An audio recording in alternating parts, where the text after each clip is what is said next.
नमस्कार किसान भाइयों बहनों, आप सभी का स्वागत कृषि दर्शन में। मैं हूं मुकुल शर्मा।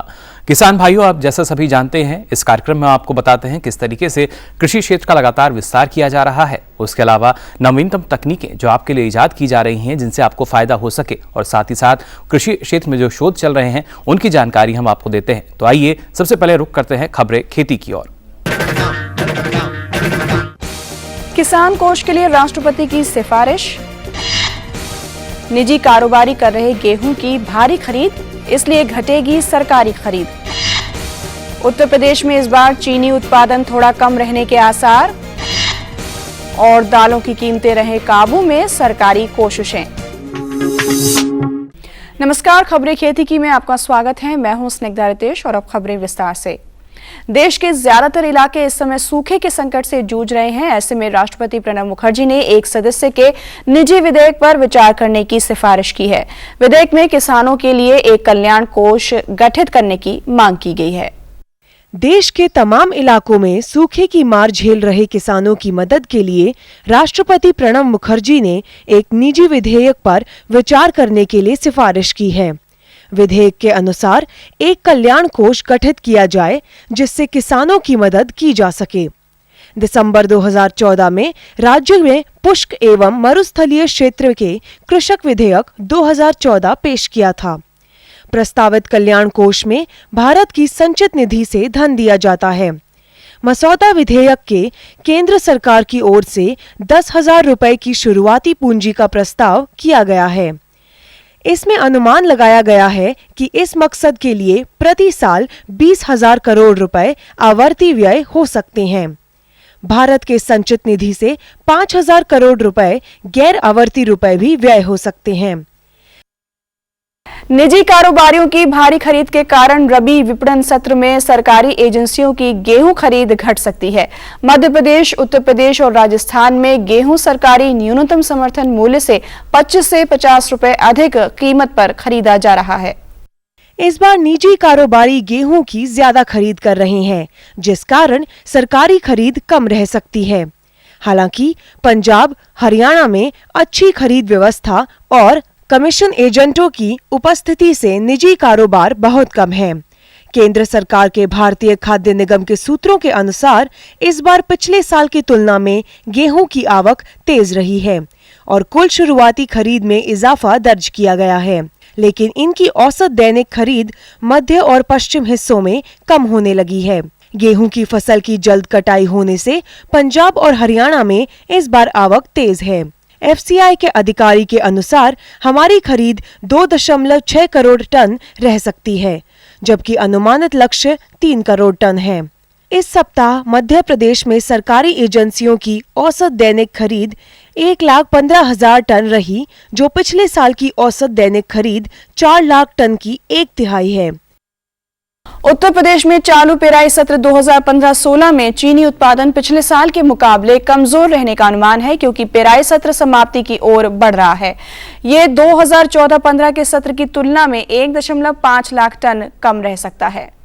पिछले साल उत्तर प्रदेश में चीनी उत्पादन लगभग 69.60 लाख टन रहा, जबकि इस साल अब तक यह 67.90 लाख टन है। कुछ ही निजी मिलों के परिचालन में बने रहने की वजह से पेराई सत्र इस महीने के अंत तक समाप्त हो सकता है। इस उद्योग के अधिकारी ने बताया कि इस साल उत्तर प्रदेश में चीनी उत्पादन पिछले साल के स्तर से थोड़ा कम रह सकता है। इस साल पेराई सत्र में शामिल हुए कुल 118 चीनी मिलों में से 111 मिलें अपने संबद्ध इलाकों में गन्ने की आपूर्ति सुस्त पड़े रहने के बाद अपना परिचालन समाप्त कर चुकी हैं। दालों के भाव एक बार फिर ऊपर की ओर दौड़ लगाने लगे हैं। चने का भाव तो थोक बाजार में पहले ही 57 से 58 रुपए प्रति किलोग्राम तक पहुंच चुका है, और अब अरहर की दाल भी खुदरा बाजार में एक बार फिर से ऊंचाई छूने की कोशिश में है। हालांकि सरकार की पूरी कोशिश है कि कीमतें आपे से बाहर ना हो। खरीफ सत्र 2015 से 16 के दौरान सरकारी एजेंसियों ने किसानों से दालें खरीदकर 50,000 टन का बफर स्टॉक तैयार किया है और 25,000 टन दालों का आयात का सौदा भी किया है। सरकार रबी सत्र की दालें खरीदने की तैयारी भी कर रही है और उसने बफर स्टॉक बढ़ाने के लिए करीब 1 लाख टन चना तथा मसूर खरीदने का लक्ष्य रखा है। इन आंकड़ों का ऐलान खाद्य एवं उपभोक्ता मंत्रालय ने पिछले हफ्ते किया, लेकिन विशेषज्ञ मानते हैं कि 2.4 करोड़ टन दालों की औसत खपत और 40 लाख टन दालों के आयात वाले देश में 50,000 टन बफर स्टॉक ऊंट के मुंह में जीरा भर ही है। दालों पर सख्त भंडारण सीमा लगाने के बाद सरकार ने मुंबई और महाराष्ट्र के दूसरे हिस्सों से भारी मात्रा में दाल जब्त की है। खेती किसानी व मौसम की भूमिका एक ही सिक्के के दो पहलू हैं। मौसम बढ़िया तो उत्पादन बढ़िया, मौसम खराब तो खेती भी खराब। इस वजह से किसान भाइयों, मौसम की अहमियत को देखते हुए आपके लिए जरूरी हो जाता है कि आप मौसम का हाल जान लें। भारतीय मौसम विज्ञान विभाग के अनुसार अगले 24 घंटों में अनुमान है कि जम्मू कश्मीर, हिमाचल व उत्तराखंड के पहाड़ी भागों में मौसम साफ रहेगा। वहीं देश के मैदानी भागों जैसे पंजाब, हरियाणा व उत्तर प्रदेश के सभी भागों में मौसम साफ रहने के आसार हैं। देश के उत्तर पूर्वी भाग जैसे सिक्किम, आसाम, मेघालय व अरुणाचल प्रदेश के सभी भागों में बारिश की संभावना है। बिहार, झारखंड, छत्तीसगढ़ व उड़ीसा के ज्यादातर भागों में मौसम साफ रहेगा। देश के निचले व तटवर्ती इलाके जैसे कर्नाटक, तमिलनाडु व केरला के ज्यादातर भागों में बादल छाए रहेंगे। खेती की खबरों में आज बस इतना ही। कृषि दर्शन कार्यक्रम में और अधिक रोचक और ज्ञानवर्धक जानकारियों के लिए आप देखते रहिए कृषि दर्शन। नमस्कार। ये लो और बताओ। बस। अरे ये क्या भैया जी, बस इतनी सी रासायनिक खाद? किसानी छोड़ रहे हो क्या? किसानी नहीं, नादानी छोड़ रहे हैं। मिट्टी की जांच कराई है। अब तो लालाजी जितनी जरूरत है उतने ही उर्वरक खेत में डालेंगे। हाँ, किसान भाई आज ही अपने जिले की नजदीकी भूमि परीक्षण प्रयोगशाला में मिट्टी की जांच जरूर करवाएं और मिट्टी में पोषक तत्व, नमी व पौधे के विकास को देखते हुए केवल जरूरत के अनुसार ही पोषक तत्व डालें। और हाँ, मिट्टी में गंधक, जस्ता, बोरोन जैसे सूक्ष्म पोषक तत्वों का पता लगाना भी न भूलें। उर्वरक और जैविक खाद के सही उपयोग से भूमि का उपजाऊपन बनाए रखें, उत्पादकता बढ़ाएं, खर्चा घटाएं और बहुमूल्य विदेशी मुद्रा बचाने में भी सहयोग दें। और हाँ, धीमी गति से नाइट्रोजन उपलब्ध कराने वाले उर्वरकों जैसे नीम लेपित यूरिया को प्राथमिकता दें और यूरिया का पत्तों पर छिड़काव करें। अरे वाह, तू तो सचमुच समझदार हो गया रे। अधिक जानकारी के लिए संपर्क करें जिला कृषि अधिकारी या किसान कॉल सेंटर। किसान भाइयों, कार्यक्रम में आगे बढ़ते हैं और जैसा कि आप जानते हैं, आज के दिन आपके जो खत हमारे पास पहुंचते हैं, चिट्ठी पत्री जो आपकी पहुंचती हैं, आपके सवाल हमारे पास जो आते हैं, उनके जवाब हम दिलाते हैं। और यही जवाब देने के लिए आज हमारे साथ मौजूद रहेंगे भारतीय कृषि अनुसंधान संस्थान के प्रधान वैज्ञानिक शिवाधार मिश्र जी। तो चलिए सीधा चलते हैं हमारे विशेषज्ञ के पास जो आपके सवालों के जवाब दे रहे हैं।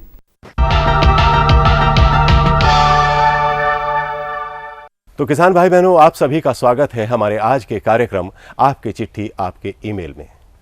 जो चिट्ठियां, जो ईमेल्स आप हमें भेजते हैं, हमारी पूरी कोशिश होती है कि उनके सही ढंग से जवाब आप लोगों तक पहुंचाया जा सके। आज आपकी चिट्ठियों के जवाब देने के लिए हमारे बीच हैं सस्य विज्ञान विभाग के प्रधान वैज्ञानिक डॉक्टर शिवाधार मिश्र। तो डॉक्टर साहब, आपका स्वागत है हमारे आज के कार्यक्रम आपकी चिट्ठी आपके ईमेल में। डॉक्टर साहब, हमारे किसानों ने बहुत से सवाल, बहुत सी जिज्ञासाएं भेजी हैं, उनमें से कुछ मैं आज आपके सामने रखना चाहता हूं। ये हमारे पहले किसान भाई हैं जगन्नाथ पटेल। ये ज़िला खंडवा मध्य प्रदेश के रहने वाले हैं और ये जायद में मूंग की फसल बोना चाहते हैं। अच्छा। तो ये कहाँ तक सही होगा और कैसे उत्पादन ले सकते हैं, इसके बारे में इनको ज़रा थोड़ी जानकारी दे दीजिए। जगन्नाथ पटेल जी, आपका विचार जायद में मूंग लेने का जो है बहुत ही अच्छा है और आप जैसे जितने भी किसान भाई हैं, मैं सबको कहूँगा कि जायद में ज़्यादा से ज़्यादा उड़द, मूंग या लोबिया की खेती करें या दलहनी फसलों की खेती करें। इससे क्या होगा कि एक छोटी अवधि में, जायद में असल में एक छोटी अवधि होती है जिसमें हमारी रबी की मुख्य फसल या खरीफ की मुख्य फसल के बीच में इस फसल को हम ले सकते हैं। तो ऐसे में हमारी कोशिश ये होती है कि हम कम से कम अवधि में और एक फसल ले सकें। तो मूंग इसके लिए बहुत ही अच्छी फसल है। लेकिन जगन्नाथ जी, अभी इस समय आपकी गेहूं की फसल कट चुकी होगी या और भी जो कोई रबी में आपने फसल लगाई थी वो भी कट चुकी होगी, खेत खाली होगा। तो थोड़ी सी आपको मैं कहूँगा थोड़ी सी आपने देर कर दी है। लेकिन फिर भी मूंग की एक ऐसी फसल है जो 60 से 70 दिन में बहुत सी प्रजातियाँ उपलब्ध हैं, तैयार हो जाती हैं और जिनको आप लगाकर अगली फसल के लगने से पहले इसकी कटाई भी कर सकते हैं।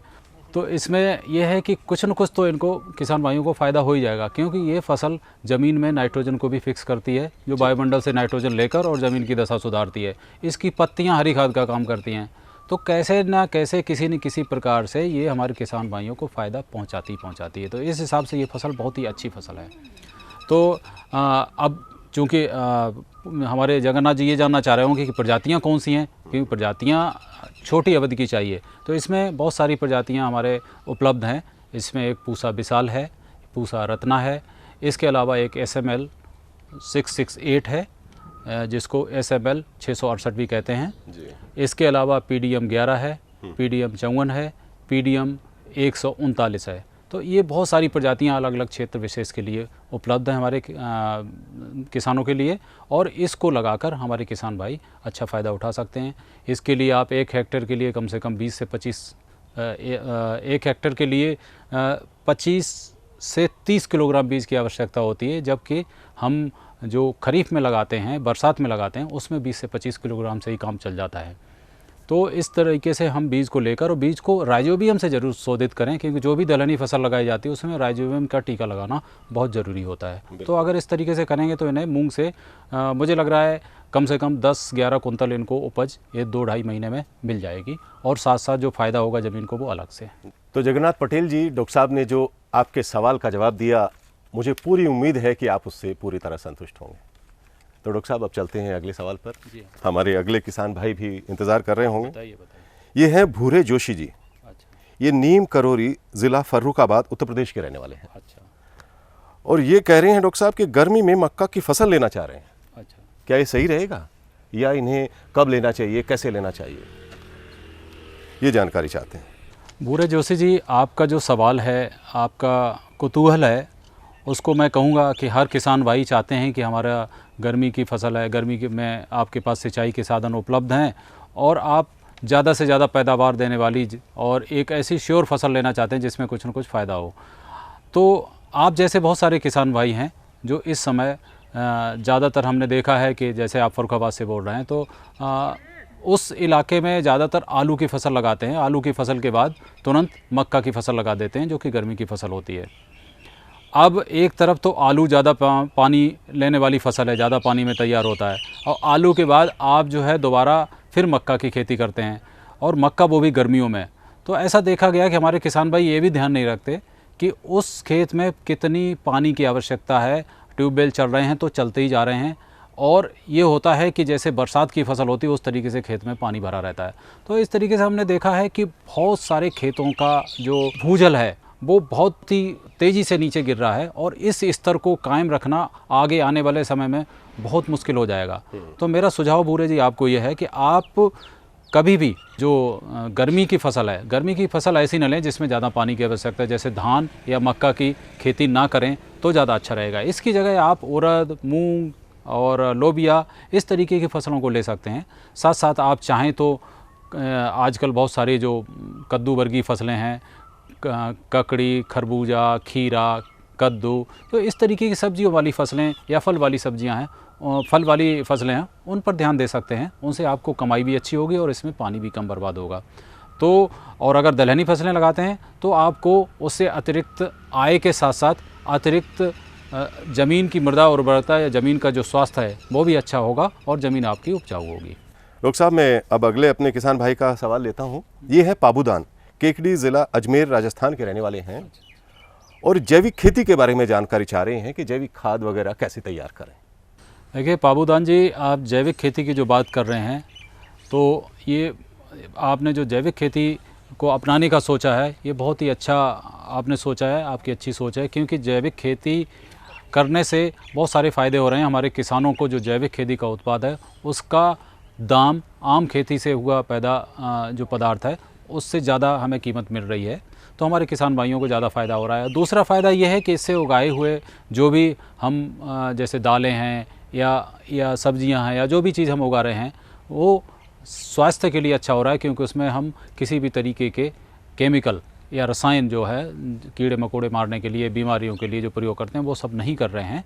इसकी वजह से उन जो स्वास्थ्य के लिए जो बुरा असर होता है उसका वो नहीं हो रहा है।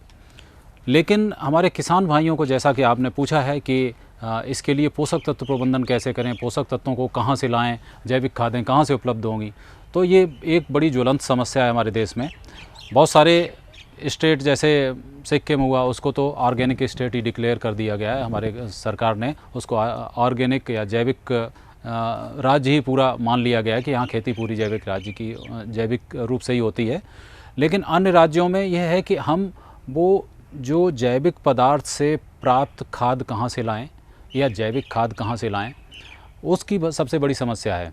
क्योंकि जहाँ पर डेयरी है, जहाँ पे जानवर पाल रखे हमारे किसान भाई, उनके पास गाय का गोबर या भैंस का गोबर भी हो जाता है, साथ में खेती का बचा खुचा जो भी अवशेष होता है उसको मिलाकर हम अच्छी तरीके से खाद बना सकते हैं। और खाद इस तरीके से बनाई जाए कि उस खाद में जो पोषक तत्व हों वो बर्बाद ना हो, हवा में ना उड़ जाएँ बहुत सारे, उसे खुले में धूप में बहुत दिन तक ना पड़ा रहे।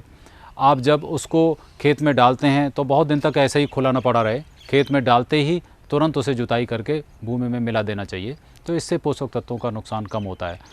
दूसरे, जैविक खादों का जो बायो फर्टिलाइज़र जिन्हें हम कहते हैं, जिनका टीका आजकल उपलब्ध है, बहुत सारे बैक्टीरिया का, बहुत सारे फंजाई ऐसे हैं, इन सब के टीके आजकल उपलब्ध हैं, इनका प्रयोग करना अति आवश्यक होता है जैविक खेती के लिए।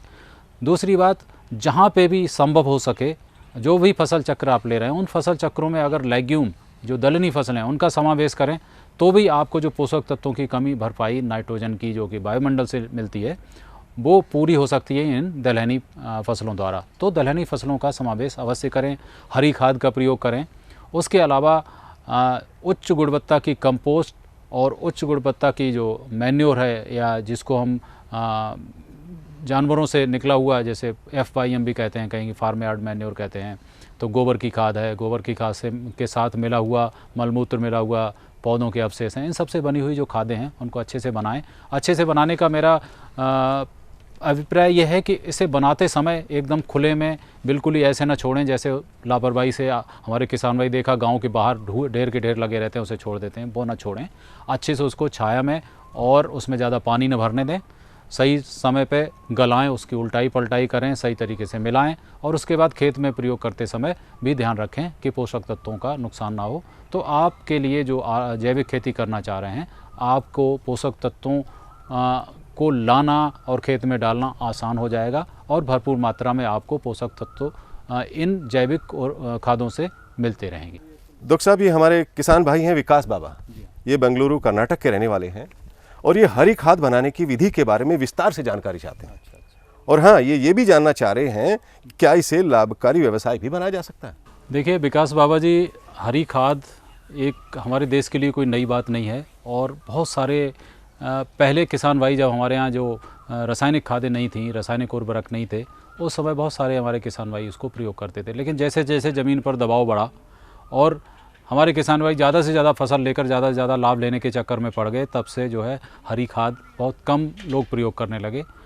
हरी खाद वैसे है क्या? हरी खाद ये है कि हम फसलों को हरे रूप में बिना सड़ाए हुए ज़मीन में अगर मिलाते हैं तो उसको हम हरी खाद कहते हैं। ये हरी खाद दो तरीके की हो सकती है, या तो उन पौधों को हम खेत में ही उगाएं, या फिर हरे पत्तियां, हरे भाग पौधों के लाकर बाहर से और ज़मीन में डाल के मिलाएं, तो उसको हम हरी खाद कहते हैं।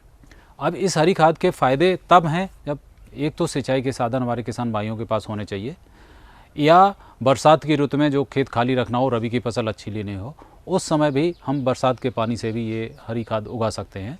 तो हरी खाद का जो अवधि होती है उसकी भी लगभग 50 से 60 दिन ही होती है, और इसमें विभिन्न तरीके के पौधे, जैसे सनई है या ढेंचा है, ढेंचे की 2-3, एक एक्यूलेटा होता है, एक रोस्ट्राटा होता है, 2 तरीके के होते हैं। तो इन 2 तरीके के ढेंचा को लगाकर भी हम उसको ज़मीन में मिला सकते हैं 60 दिन के होने पर। इस तरीके से और भी जो दलहनी फसलें हैं, जैसे लोबिया हुआ या ग्वार हुआ, इनकी भी हम हरी खाद बना सकते हैं।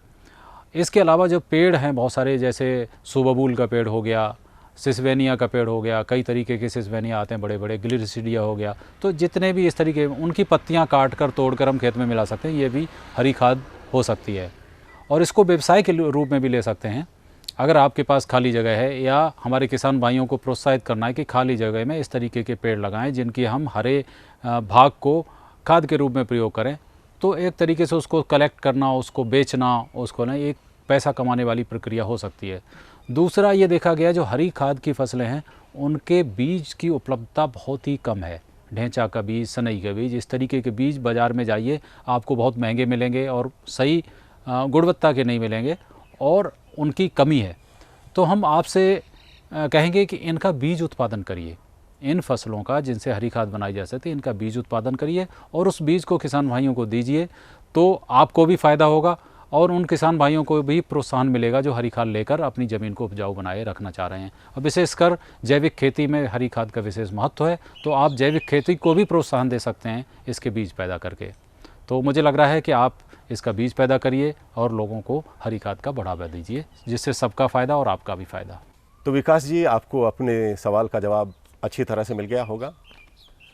तो डॉक्टर साहब, हमारा समय भी हो गया है कार्यक्रम का और हमें इजाज़त नहीं दे रहा है आगे और भाइयों के सवाल जवाब हम इसमें शामिल करें, तो अभी किसान भाइयों से इजाज़त लेनी होगी। तो किसान भाई बहनों, हमारे बहुत से किसान भाई बहनों ने जो चिट्ठियां हमें लिखी, जो सुझाव भेजे, हमने उनके जवाब दिए और आप लोग उनसे ज़रूर संतुष्ट होंगे और अपनी चिट्ठियां और अपने सुझाव हमें ऐसे ही भेजते रहिए। तो किसान भाई बहनों, आज डॉक्टर साहब ने बड़े अच्छी तरह से आपके सवालों के जवाब दिए और आप लोगों को वो समझ भी आ गई होंगी चीज़ें। इसके लिए मैं डॉक्टर साहब का धन्यवाद चाहता हूँ। धन्यवाद डॉक्टर साहब।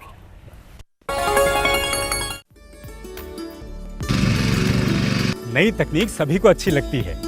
मैंने भी अपने खेत की तैयारी, बुआई, जुताई, गहाई वगैरह के लिए छोटी मशीनें अपनी जरूरत के हिसाब से खरीदी। मैंने अपने खेतों में मशीन का प्रयोग किया तो काम जल्दी और आसान हो गया। खेती में मशीनों के इस्तेमाल के बाद मुझे मिली भरपूर पैदावार और ज्यादा मुनाफा। छोटी मशीनें तो हमारी अपनी अपनी हैं, लेकिन बड़ी मशीनें हमने समूह बनाकर खरीदी। किसान भाइयों और बहनों, आप भी उन्नत मशीनों और उपकरणों की खरीद पर वित्तीय सहायता का लाभ उठाएं, अपनी आमदनी बढ़ाएं और खुशहाली पाएं।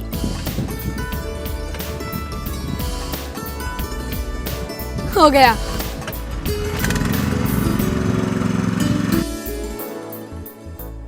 मैंने सोच लिया है, मैं तुझे कृषि का इंजीनियर ही बनाऊंगा। नई मशीनें, नए उपकरण आए आपके द्वार, ले लो इनसे अब खूब खुशी और पैदावार। मुझे क्या सुनाना चाहते हो? जो सुनाओ मेरी सौतन को। किसको? अरे वही तुम्हारा मोबाइल फोन जिससे सुबह शाम दिन रात चिपके रहते थे और कहते थे किसान कॉल सेंटर से बातें हो रही हैं। अच्छा, ये बात है। हाँ, क्यों? क्या हुआ? अब बात नहीं होती क्या? अब तो झट से बात हो जाती है। ऐसा क्या? हाँ, अब तो ज्यादा लाइनें और खास तकनीक के कारण खेती के माहिरों से तुरंत बात हो जाती है। और अगर कभी लाइन व्यस्त हो तो अपनी समस्या फोन पर रिकॉर्ड करा दो, वहाँ से फोन आ जाता है और समस्या की हल का मैसेज भी आ जाता है।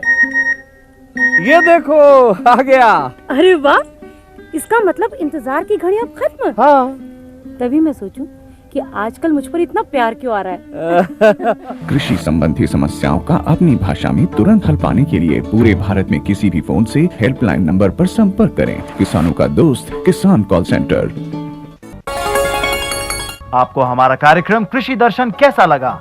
अपने सुझाव, प्रतिक्रियाएं एवं सवाल हमें इस पते पर भेजें। कृषि दर्शन, कमरा नंबर 10, CPC दूरदर्शन, खेलगांव, नई दिल्ली 110049। जुड़िए हमारे साथ ट्विटर पर twitter.com/कृषिदर्शन-DD, फेसबुक पर facebook.com/कृषिदर्शन-DD और देखिए कृषि दर्शन अब YouTube पर भी youtube.com/user/कृषिदर्शन-DD। भेजे हमें मेल कृषिदर्शन-DD@gmail.com पर। तो किसान भाइयों, फिलहाल के लिए कार्यक्रम में इतना ही, लेकिन आगे भी आपके जो खत हैं वो हम तक आते रहेंगे, इसी उम्मीद के साथ मुझे दीजिए इजाजत। नमस्कार।